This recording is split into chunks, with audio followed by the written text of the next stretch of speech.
Well, hello, one and all, and welcome along to the second qualifying round of the 3Motion Challenge, of course, hosted on and by RaceRoom Racing Experience, where once again a total of 27 drivers are going to be fighting it out to try and qualify within the top 7 to make it to the Tuning World Bodensee live final with quite the prize on offer. Today we travel from the Great British Isles to the heartland of Europe and to the Nürburgring, one of the classic circuits. Today we're running the full Grand Prix layout with these wonderful old GT1 style cars. It's sure to be a spectacle. It certainly was a spectacle last time out, and to spectate on these spectacles before your very eyes are myself, James Kirk, and alongside me, once again, Mr. Robert Wiesenmüller. And Rob, I guess one of the worries with this sort of championship, where you have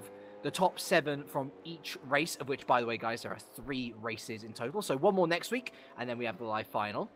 Actually, there we go. Good timing. The calendar coming up on the screen there. So we've had Silverstone. We're at the Nürburgring this week. Next week, we travel to the Twin Ring Motegi in Japan, a newer circuit for RaceRoom Racing Experience. So exciting times there.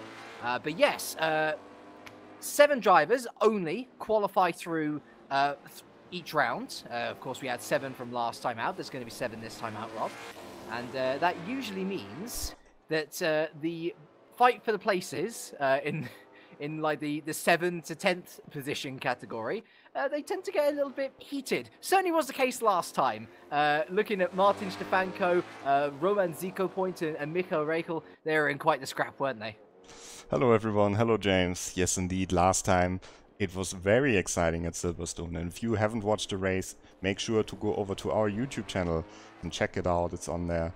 There was a very heated battle with Stefanko and Zico Point that got even more heated when Niels Naujoks from the Red Bull Racing Esports team dropped back. And Zico Point in the end beat Stefanko but picked up a penalty. So for a short moment he was not qualified, then he moved back up into the top 7 as Daniel Fredriksson announced that he cannot attend the final, and there were a couple of arguments. Zico Point was not happy about this penalty, so hopefully we'll see him at the event. As in, like, ironically enough, he knew that he deserved the penalty, and yet he still managed to qualify because it was Danny Fredriksson, wasn't it, who pulled out. Yeah. It's a weird situation. I appreciate the nobility, but to be fair, he's got through anyway. Hopefully we do see him there. And I remember the point I was going to go back to. Great start to the broadcast. James rambles on for too long, forgets the point he was trying to make. There is a worry that in these sorts of championships, Rob, that with the top 7 qualifying from each round, the quality of the field is going to lessen. It has not been the case this time out. Looking at our entry list, there are some top names coming to the forefront today. Yes, Gergo Baldi, we all know him from the esports WTCC and WTCR, the Hungarian Super Experience. Jack Keithley, the guy with the most wins on RaceRoom.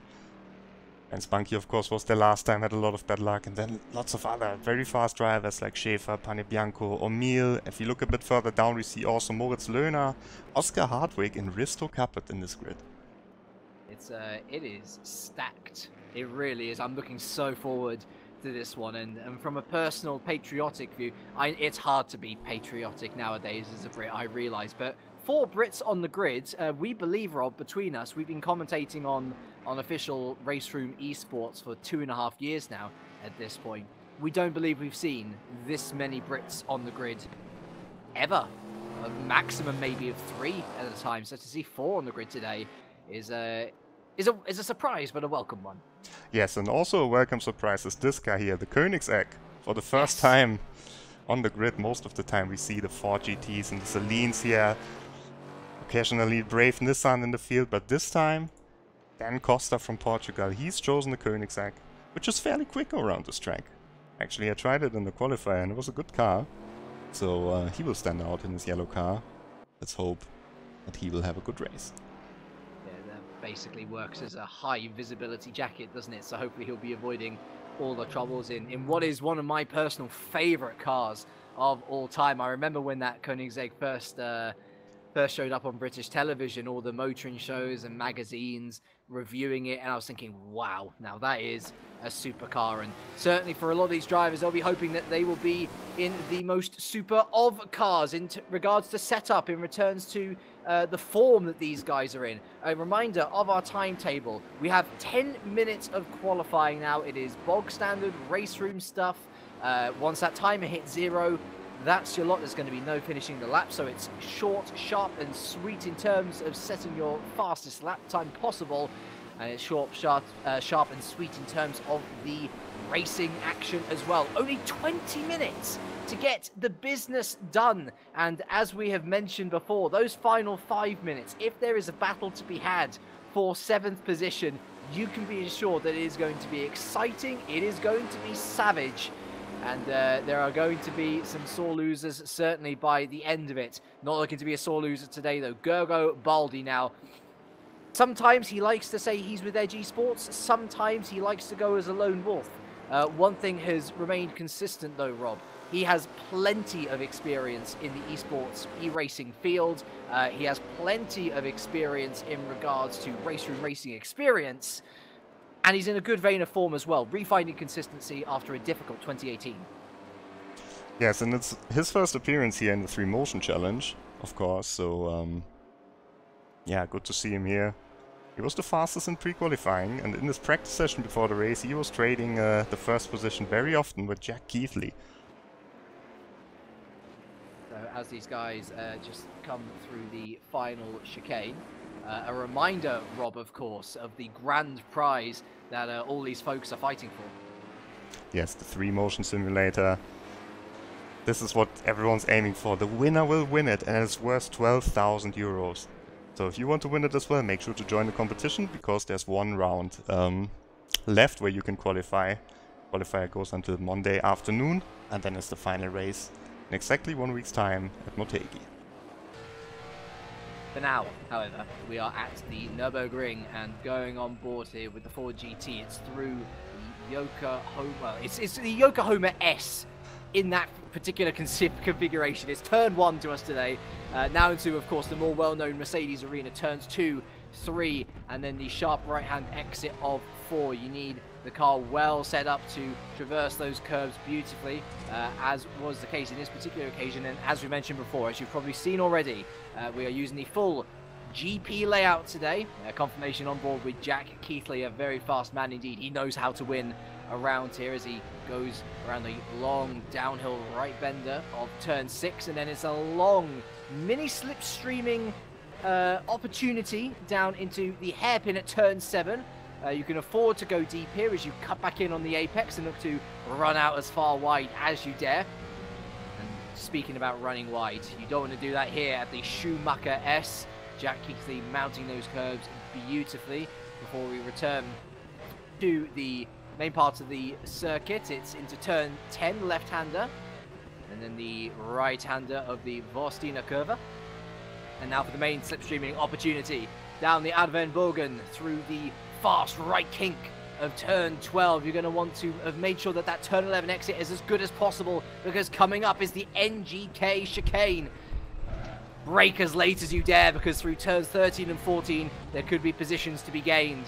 If you're alert as well, then turn 15, our final turn on this Nürburgring GP circuit, another favourite of the drivers. It's looking like an excellent lap for Jack Keithley. Purple sectors illuminated underneath his little tab there, and he goes into provisional pole position with a very healthy time indeed of a 150.682. Purple sectors mean fastest laps across everybody, Rob, and for Jack Keithley, well, this is no surprise at all. He has a lot of good pedigree around this circuit. Yes, he's won every single race. He's also taken every single pole position around here since 2017 throughout all different sorts of racing competitions on the Nürburgring Grand Prix circuit. And this time, it was already faster than the pre-qualifying time of Gergo Baldi. Of course, Jack Keithley, previously of ACR Zack Speed, previously of Ascaro Esports, has found a new home at Williams Esports and seems to be relishing in his environment. Gergo Baldi with a good time as well, 150.802, so just over a tenth away from Jack Keithley. Excellent effort so far, Rob, from P3 at the moment. Surprising to see Francesco Panebianco up there in P3. He's ultimately 3 or so tenths off pole position, but to see the Italian this high in itself, competing with the likes of Ben Spunky and Moritz Lerner and Richard Schaefer behind him, this is a brilliant effort so far. Yes, Panebianco was already 7th fastest in the pre-qualifier, and I was a little bit surprised to see that, because he's a guy who was, he took pole positions in Server 2 in the GT Masters Championship, but he hasn't really competed with the names of Keith Lee, of Baldi and so on.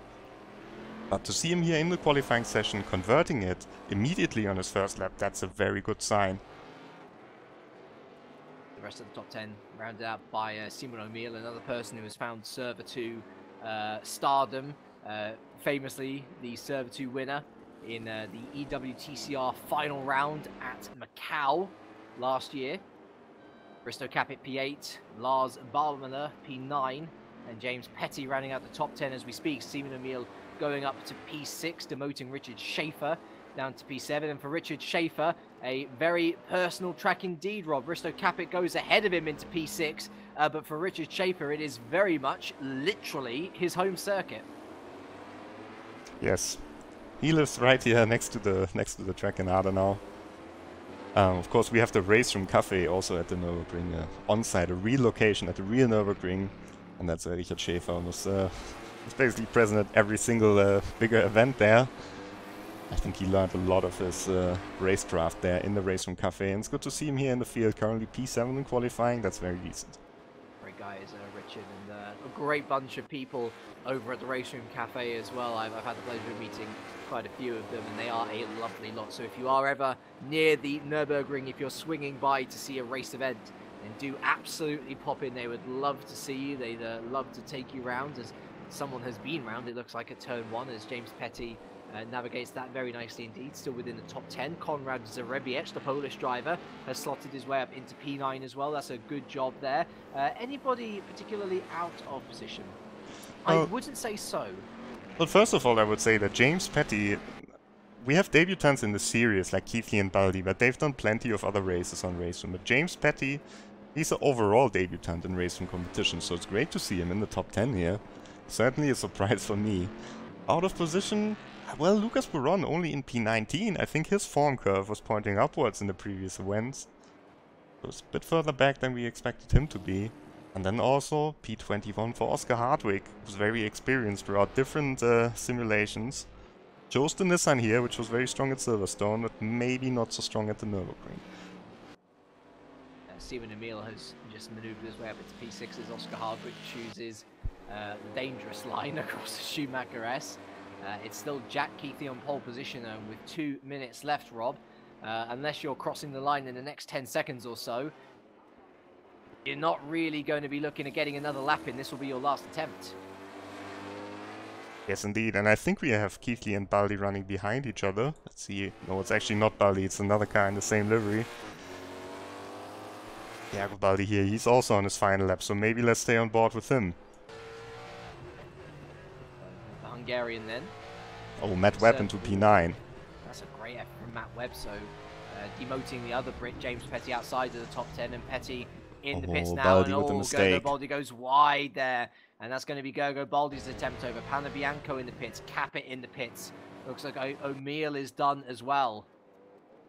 Lerner and Bunky so close together in terms of times of 51.108 to 51.138, but none of them going as fast as Jack Keithley. Another couple of consecutive purple sectors. Can he string together a perfect third to put everyone basically to the sword in what could be the perfect qualifying session?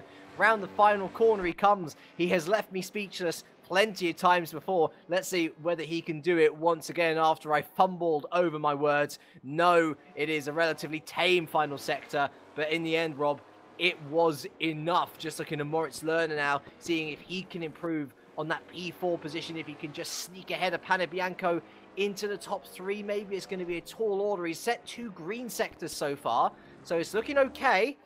Here is the official order right now. We're just going to keep an eye on Moritz Lerner as he crosses the line. And he does go into P3. A 150.992. That's a great final effort from Lerner in his home race. But it is Jack Keithley on pole position from Baldi from Lerner. Panebianco in excellent 4th. And Ben Spunky rounds out the top 5. Yes, then the fastest Celine after winning last time in the hands of Julian Kunze. Simon O'Meal, the Spaniard from Jury Esports in P6, followed by Schäfer, and then a few more Celines. Capet, Lisaso, and Webb rounding out the top 10. Ahead of the Reviak, Petty, and the fastest Koenigsegg, Dan Costa. Costa will be delighted with that, won't he? P13. Fortunately, there's not much time to be delighted or to wallow in your sorrows. We are straight into the race, and there's no time for a warm-up lap either.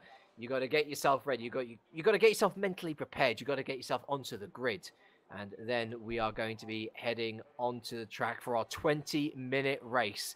Of course, a big thank you to our sponsors. Of course, the title of this challenge, 3Motion simulators.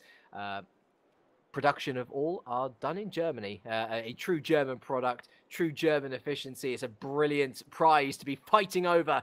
And a reminder that the top 7 are going to book their place today to go to that final at the Tuning World Bodensee in Germany itself. It's going to be a great time as the lights illuminate. The tensions will rise. You can see there the lights finally on, and when they go green, when they drop, we will be racing here in Germany. It is a long run down to turn 1, but immediately on the right-hand side, it looks like Jack Keithley has got the one-up on Gergo Baldi and Moritz Lerner. Into turn 1 there, you can see on the inside, that's Pada Bianco looking to battle away with Moritz Lerner, who gets stuck on the inside. Gergo Baldi goes through very nicely indeed. In fact, fair play to everyone. All of them made it through very nicely indeed. Oh no, and there's someone off. In the midfield. And who's that falling down the order? It's Simon O'Meal. After such a great qualifying, it looks like he's gotten tangled. Yeah, and both Jury Esports cars off. O'Meal is off and Lisaso is off now in last place. It's very unfortunate, but Jack Keithley, he's won the start. He's leading the race ahead of Baldi, Lerner and Banki. Banki, the first of the white cars, now ahead of Pane Bianco.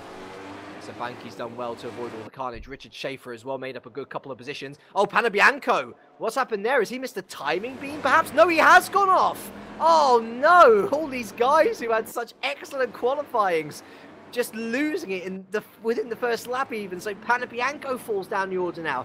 Down to P25, and here's another man who's made some good progress. Oscar Hardwick immediately into the top 15.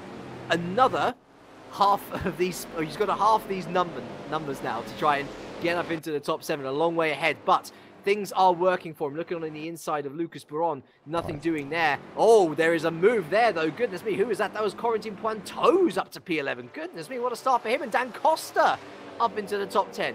In that Koenigsegg, excellent stuff from the Portuguese driver, so it's good to see that some of these guys have their wits about them. They know not to go head first into a crash. You've got to slow down, you've got to avoid the cars to make your way up the order. As moving his way up the order, there is Oscar Hardwick on the inside of the NGK chicane. He tries to go around the outside there of Lucas Buron. Not going to happen. Remains in P14, sorry, as he goes around turn 15, tries to get on the inside. But at the end of lap 1, though, it is Keithley who just about leads from Gergo Baldi, who's going to attack around the outside of turn 1 here. Try to get the undercut perhaps into the Mercedes arena, further back in the order. All action off the start here. Matt Webb goes through, tries to go through, I should say, on Konrad Zarebiec. Not going to happen. Oh boy, at the end of lap 1, Rob, it's Keithley from Baldi, from Lerner, from Banki. There. Matt Webb goes over the grass, and that gives Capet the opportunity to take the crucial P7 here. Capet around the outside in the blue car. I think he should have the run. Move. That's a gorgeous move from Risto Capet. That's what we could expect from the Estonian. Doesn't really take part in these RaceRoom esports competitions too much, but take it from me. The lad is extremely talented. The Estonian with a heart of steel and a mind frozen in the fridge. He's been cool and calm and collected in every single competition I've seen him in, so do expect him to do well. He's certainly proving my point well already. Lars Baumler now here in P9. You can see P7 ahead, Rob. Oh, and we have to go to the lead. I'm sorry. I'm sorry to interrupt you there. But Baldi tried once again against Keithley. And, I mean, of course, they could just hold the position. But I don't think that Keithley is so quick at the moment. Look at the train that's forming. It's a bottleneck, isn't it? And look at this, Gergo Baldi on the inside. Goodness me, Gergo. Of turn 12 there. That's a bold move. Around the outside of the NGK chicane. Not going to happen. It's a tight line through there. You're going to have to go on the inside. But Gergo Baldi is all over Jack Keithley at the moment. Keithley not really looking to do much here. And oh, that was a bit of a deep moment there for Gergo Baldi. almost invites pressure from Moritz Lerner, and Jack Keithley will survive another lap behind. There goes Ben Spunky, looking to the inside now, looking to take advantage of Moritz Lerner being held up by Gergo Baldi. We talk about the end of the race being something to look forward to, Rob. This is an incredible start. Ben Spunky up to P3. Yes, great move by Ben Spunky. Opportunistic here, taking the position. You can see that Schäfer is also catching up to the train now. So not sure what's happening with Keithley. He's a bit slower than we expected him to be in the race here. Just checking back on P7, on the most important position on the grid, because that's the last one that gives you the direct ticket to the Tuning World Bodensee. Zarebiak in 6th, getting caught slightly by Capet, and then Capet being able to gap Matt Webb a little bit. Yeah, he's dropping him, isn't he? Which is a worry for Matt Webb. The gap now a second away, and for Lars Barmuller, he's going to be a little bit antsy, a little bit frustrated. He wants to get past Matt Webb to try and have a go at Risto Capet himself. Will he get the opportunity to? There are 15 minutes remaining on the clock.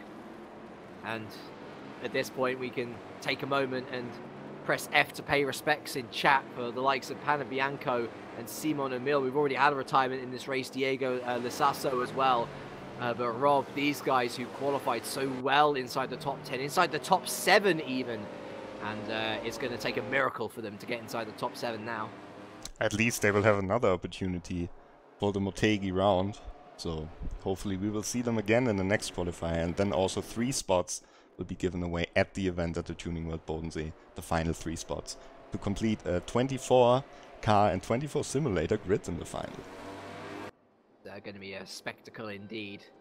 We've already had plenty of spectacle on track though. I did say that's what we spectate on. It's always great action here in the 3Motion Challenge. And Jack Keithley once again under a lot of pressure from Gergo Baldi, who's kind of dismissed the demons of that little mistake last lap around. Oh, getting so close to the rear wing of Jack Keithley, following around like a hawk stalking his prey through the Mercedes arena. It's very much not a Mercedes train, though. It is Ford after Ford after Ford after Ford after Ford after Ford. It's the only car inside the top 7 which isn't a Ford is Risto Capet Celine, and that is a very different story from what we had at Silverstone, of course. Yes, if we look back there, it was Julian Kunze, Thomas Janssen, and Florian Hasse on the podium. So Celine, Nissan Celine, this time the Fords, seem to be the better choice. Turn 7 hairpin then. And of course these guys, they are racing drivers, so of course they're going to be wanting to fight for pride, Rob, but what they are going to want to take heed of, as Risto Capet, I noticed, gets past Konrad Zarebiec for P6 and P7, so the Estonian moves his way up the order to further secure him. Worth mentioning though, we had a big incident, of course, last time out in Silverstone with Naljoks, of course, who was so solidly inside the top 7, got a little bit overeager and ultimately costed himself a place by getting into incidents which he didn't need to be. Yes, all of these guys want to fight for podiums. Yes, all of these guys want to win this race. They're racing drivers, but at the end of the day, they could take heed from the mistakes of Naljoks. All they have to do is stay inside the top 7 and they'll be safe home and dry. Yeah, but if you're in the position of Capet or Zarebiec, you have to fight. Zarebiec there was trying to move around the outside of Capet, but that's because he knows that Matt Webb is right behind him. And if anything happens, Matt Webb is going to take advantage of it. Yeah, Matt Webb seems to have exercised some demons of his own as well. Looked to be falling away just a couple of minutes ago. And he's right back on it now, looking to dive down the inside of Konrad Zarebiec. Tries to scare him into a mistake. And Zarebiec does not blink on this occasion. Does well to maintain his line, maintain his braking zone. Remains in P7 for now. All of this, of course, looking to help Risto Capet as he attempts to break away. Great battle outside the top 10 as well, though. The Irishman Tomasz Tumajajski moving his way through the order up to P16. I think Simon Emil just lost it. Simon Emil just lost it in front of our camera there. Oh, and Matt Webb! That's Matt Webb! That is Matt Webb, and what a bizarre place to lose it as well. On the straight, oh, and he's out of the race. He's called it a day. I think he must have gotten onto the grass there, on the exit out of the Mercedes arena, on the grass on the left side. Starts very late, it starts like after the runoff pretty much, but sometimes you can go onto it, and if you hit the grass in these cars, you can spin very easily. We don't know whether Zarebiec will be having a huge sigh of relief, because he might very well have been the instigator in that Matt Webb retirement. But for now, at least, Rob, he's earned himself a 2-second gap over Lars Baumüller. So the gap is extended. He can't really be comfortable for too long, of course. It is only a 2.5-second gap, of course. 10 minutes still to go. If you ruin the tyres, and these tyres do burn up very quickly indeed, then you could find yourself under pressure at the end of the race. But at least for now, you can just focus on getting some good times down. Matt Webb just confirmed in the chat that he spun. So it was his own fault. So apparently not Zarebiec's fault in this case, which is good. I mean, we don't like it when there are these post-race penalties. Sometimes it's necessary, of course. We will see, of course, the start line accident here with O'Neill and Lisaso affected will also be investigated after the race. Virgo Baldi once again mounting the assault on Jack Keithley. Oh, goodness me. They must have touched there, because both cars went slightly sideways. And yeah, Bunky there getting a little bit opportunistic. Down the inside here on the exit of the Mercedes arena. This is the Benz Bunky that we know and love. He's a patient boy, and he's flashing his lights as well, though. He's also a very fair and respectable boy. Feels that Gergo Baldi maybe went a little bit over the edge there. From my perspective, I'd say it's hard defending. A warning shot well and truly fired, though. Benz Bunky isn't just here to play keeps for third. Yes, and I think we have a battle of three of these drivers that are regarded as the fairest drivers in the racing competitions here. Baldi, Bunky and Löhner. Haven't been a lot of incidents with these involved. And then you have Jack Keithley. And you have Jack Keithley, but I think Jack Keithley also, he knows the controlled aggression. Yes. He knows exactly how to defend his place, especially on this track. I've seen him here fight against Julian Kunze in the Mercedes Championship. And it was just a beauty to watch how he was defending every time. He only defends when it's necessary. To be fair, I think I joke around with Jack. I think it's a couple of characters, isn't it, that get under his skin. Apart from that, he is a very entertaining driver to watch, a very fair battler indeed. He's certainly not gone over the line at all with Gergo Baldi so far in this race, of which the timer runs down incredibly quickly. Just under 9 minutes remaining of this race, Rob. Of course, these guys should be all safe and home and dry in that top 7. But for the likes of Konrad Zarebiec, he needs to maintain that 2.3-second gap over Lars Baumüller. That seems to be the danger position right now as Risto Cappi pulls away. Just checking on the progress of our Koenigsegg here. Dan Costa, P17 at the moment, so solid in the midfield. Because he was up in the top 10 briefly. Yeah, I think maybe he had a little spin. Fronto has moved up into the top 10. If only there were points. Oh my god, that's a lot of oversteer. I mean, that's what you're going to get in the Saleen. It is that shape for a reason. It does not handle corners that well. It is all power, all the time, on the rear wheels. And if you can control it, great. If you can't, then it's going to bite. And Fronto now has to worry about James Petty behind him.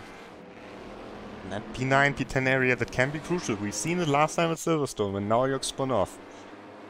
That put Sikopont and Stefanko in the position to fight for the top 7. So if something happens here, these two might very well be up for qualifying for the final event. Got to stay in it to win it. Just over 7 minutes remain now of this second qualifying round in the 3Motion challenge. Oh, contact between Ponto and Petty. The last thing they want to do is get into contact with each other. They need to work together.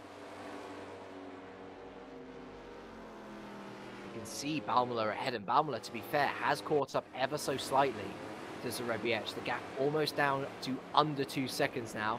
Still a lot of work to do for the Swiss driver, though, and not a lot of time to work with. Yes, let's keep an eye on Baumüller and also to the gap to Zarebiec. See if he can catch him. You can see the lead as Keithley has still a small gap to Baldi. I think they are very scared of what happened to Naujok, Rob.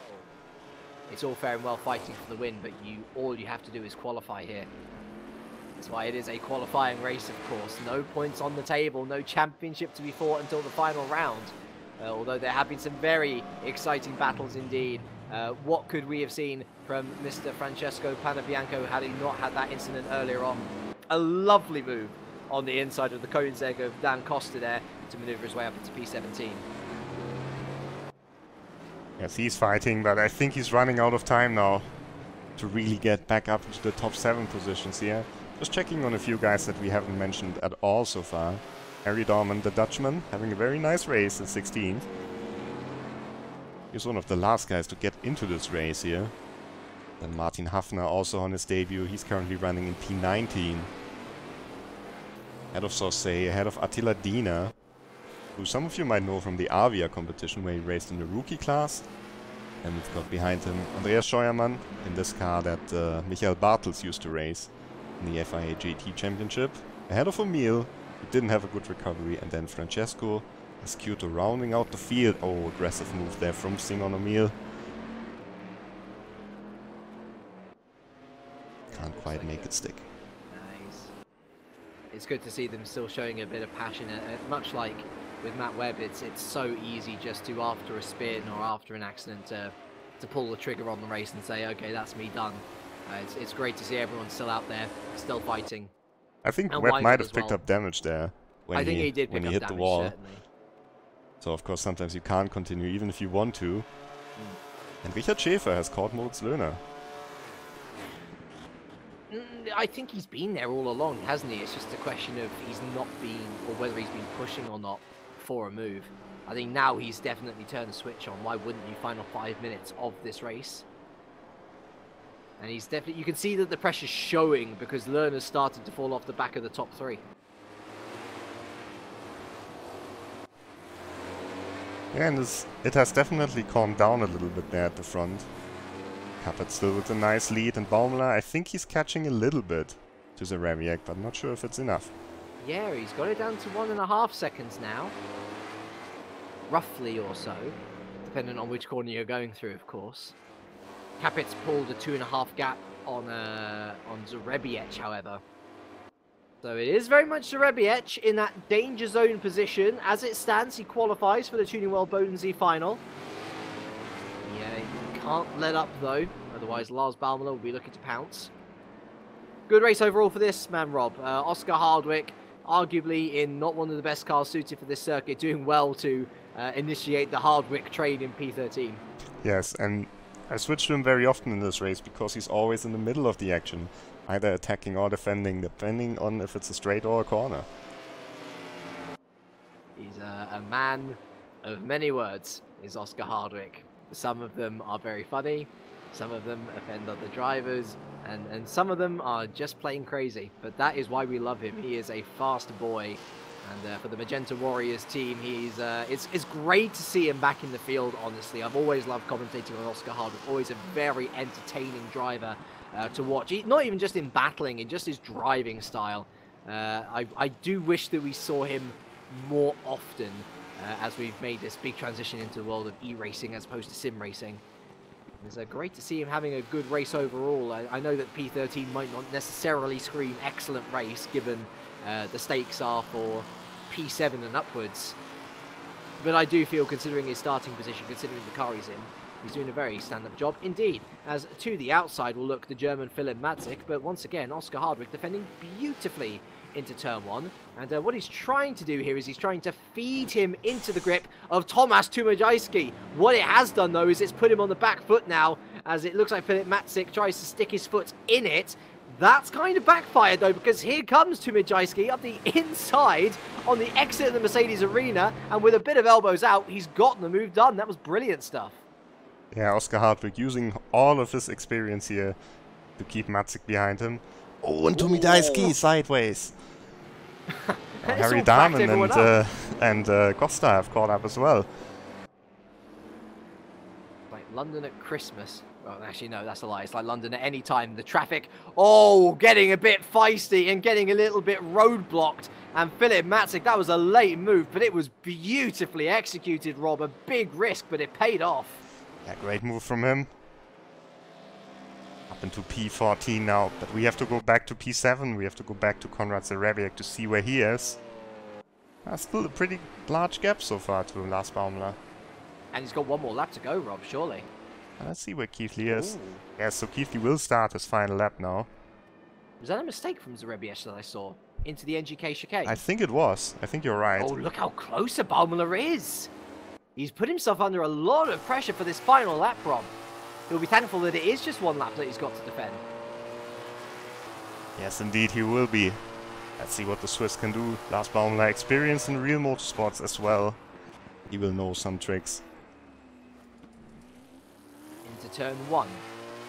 Into the Mercedes arena. Baumler not really close enough to benefit from the potential slipstream that Zerebiec will be giving off. And to be fair, I'm kind of looking at the NGK chicane, although if Zerebiec goes super deep like that, he's going to offer all sorts of issues. What did I say earlier? Focus on saving your tyres. These cars burn through them like nobody's business. And now Lars Baumler looking instantly as if the roles have been reversed. He looks so much more comfortable around every corner, and all of a sudden that move at the NGK chicane becoming a real possibility. Let's see if he tries already into Dunlop. Oh my goodness. The outside. Oh, that could even work. Oh. But Zerebiec doesn't get into a slide here, keeps the position. Just jumping shortly to Keithley. He's been caught by Baldi again. As he heads into the NGK chicane. We will change the camera a few times now, I'm sorry guys. But we have to catch everything here. Zerebiec still holding the position against Baumler. I think this is the one that we need to look at, Rob. Just going up to the NGK chicane. Just let me get the NGK chicane from Keithley and Baldi to see if there's a move coming. Doesn't look like it, so Keithley's gonna win the race. We have to take a look here at Baumler. Is it gonna be a late crucial P7. Zerebiec covering late. He didn't go for it. He didn't send it.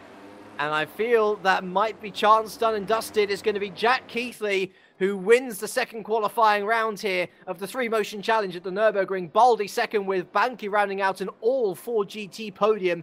Schaefer, Lerner and Capit also finish with Zerebiec in P7, just ahead of Lars Baumler, who with a spirited effort almost got there. But Zerebiec had done enough over the course of the 20 minutes to give himself enough of an advantage to make that defense last. Pointeau and Petty rounding out the top 10. But ultimately, it is all 4 GTs qualifying for the Tuning World Bodensee final, all except in P6, with Risto Capit qualifying in that lone Celine. Yes, here we've got the results. Fastest lap for Keithley as well, so he keeps his winning streak at the Nürburgring. Congratulations to the Williams esports driver, ahead of Baldi, ahead of Banki, Schaefer, Lerner, Capit and Zerebiec. Not so many surprises, if you think about it, in the top 7 from those people who have qualified here for this event. But of course, we've got another one coming up afterwards. Another event in 1 week's time at Motegi. And for the likes of Francesco Panabianco and Matt Webb, 2 people who could very well have been inside the top 7 themselves. One final chance to qualify. Unfortunately, it's going to be one final chance that I'm afraid I'm going to have to miss. It's going to be Lewis McGlade, I believe, on the mic for that one. But that doesn't mean that you shouldn't join us as everyone closes in on that Tuning World Bodensee final to win the €12,000 plus worth simulator, so generously donated by our sponsors 3Motion. It is such a cool price to go for. Very much worth the trip out to what is a beautiful location at Lake Bodensee. Only 7 more spots up for grabs, Rob, at least in these qualifying rounds. You might get lucky with the wild card at the live final, but it really is last chance saloon, and at a very interesting track indeed at Twin Ring Motegi. Yes, and if we just take a look at the qualifier right now, we've got Patrick Holzmann from the Red Bull Racing Esports team leading ahead of Naujoks and Dorniden. Alexander Dorniden, you know him from the Esports WTCC and from Super Racer. He's now driving for the team of Fernando Alonso, so a couple of big teams are trying as well to get into the competition. Maybe you can do it yourself, maybe you can qualify. Now, I am aware that next week it should be daylight saving time change. So, European folks... Well, the local starting time will be the same. Local starting time is the same, so watch out for local starting time. If you're British like myself, keep an eye on the clocks. It's going to be slightly different. It's only going to be an hour different from the usual. But yes, keep an eye on that CET start time. and work it out for yourself to make sure that you join in for the final qualifying round then, before we have a month's break leading into that Tuning World Bodensee final. It's been such a great challenge so far. It's been such a great series so far. Thank you once again to our wonderful sponsors, 3Motion, for putting this on. Of course, there'll be plenty more thanks to come as we head into that final qualifying round once again in a week's time. So keep an eye on the RaceRoom Racing Experience Twitter feed to keep up to date with when it starts. But I guess from myself, from Rob Wiesenmüller, from the virtual Nürburgring GP circuit, it is a very warm goodbye.